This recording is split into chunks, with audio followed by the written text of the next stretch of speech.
ঘুম থেকে উঠেই দেখি প্রচন্ড পরিমাণে ঝড় বৃষ্টি শুরু হয়ে গেছে। আর কালকের মিনি ব্লগেতে তোমাদেরকে দেখিয়েছিলাম হাসব্যান্ড শোল মাছ এনেছে। শোল মাছের কি পদ রান্না করলাম চলো তোমাদের সাথে শেয়ার করি। তো হ্যালো এভরিওয়ান, গুড মর্নিং। কেমন আছো তোমরা সবাই? আশা করি তোমরা সবাই অনেক ভালো আছো, আমিও ভালোই আছি। আবারও হাজির হয়ে গেলাম নতুন একটা মিনি ব্লগ নিয়ে। সকাল সকাল ঘুম থেকে উঠেই ছাদে চলে গেছিলাম যে ঝড় বৃষ্টির মধ্যে গাছেদের কি অবস্থা। ধুতরা ফুলের গাছটা দেখেছো? বৃষ্টির জল পেয়ে কত সুন্দর বড় এবং ঝাঁকড়া হয়ে উঠেছে। এর সাথে সাথে দেখলাম যে ফুলগুলো কি ফুটেছে। হলুদ জবাটা ফুটেছে, এর সাথে সাথে ফুটেছে গোলাপি জবাটা। এটা দুটা ফুটেছিল, এগুলো এখন কলি হয়ে আছে।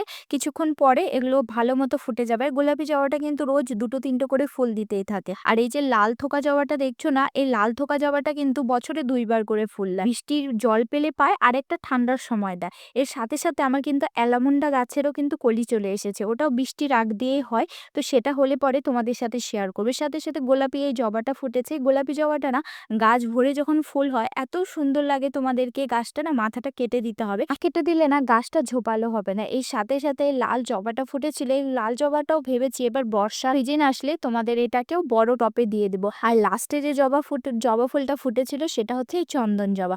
এটা আমি দেখেছি যে আপাতত টপে থাক, যখন পিছনের জায়গাটা ফাঁকা হয়ে যাবে তখন এটা মাটিতে গেড়ে দেবো। এই যে এই কোণটার দিকে অনেকগুলো জল জমে আছে, আমাদের ছাদটা যেহেতু এই সাইডে ঢাল দেওয়া আছে, সামনের দিকেও জল জমে আর এই মাঝখানটাতে জল জমে, যার জন্য সামনের দিকে তো পাইপ দিয়ে বের করে দেওয়া হয়, কিন্তু এই পেছনের দিকটা পা দিয়ে ঠেলে না বের করলে এইভাবে জলটা জমে থাকে। আর দেখো কিছুদিন আগে যে কাটিংটা বসিয়েছিলাম সেটা থেকে কিন্তু নতুন পাতা বেরোচ্ছে, মানে আমি সাফল্যের দিকে কিন্তু অনেকটা এগিয়ে চলেছি। আর যে ডালগুলো বসিয়েছিলাম সবগুলোতে নতুন ব্রাঞ্চ আসতে শুরু করেছে। তো খুবই তাড়াতাড়ি এটা কিন্তু শিকড়ও হয়ে যাবে। তারপরে শোল মাছগুলো যেগুলো হাজবেন্ড এনেছিল কালকে, সেগুলোকে মা এখানে কাটতে বসেছে। আর আমি স্নান করে নিই, স্নান করে নিয়ে মানে বাড়ির পেছনে লাল জবা ফুলের গাছটা লাগানো আছে, এটাতেও 2-3টা করে ফুল ফুটে, কিন্তু সেটা তোমাদের সাথে কখনো দেখানো হয়নি। তো আজকে যেহেতু অনেকগুলোই ফুল ফুটেছিল তো ভাবলাম আজকে তোমাদের সাথে শেয়ার করি।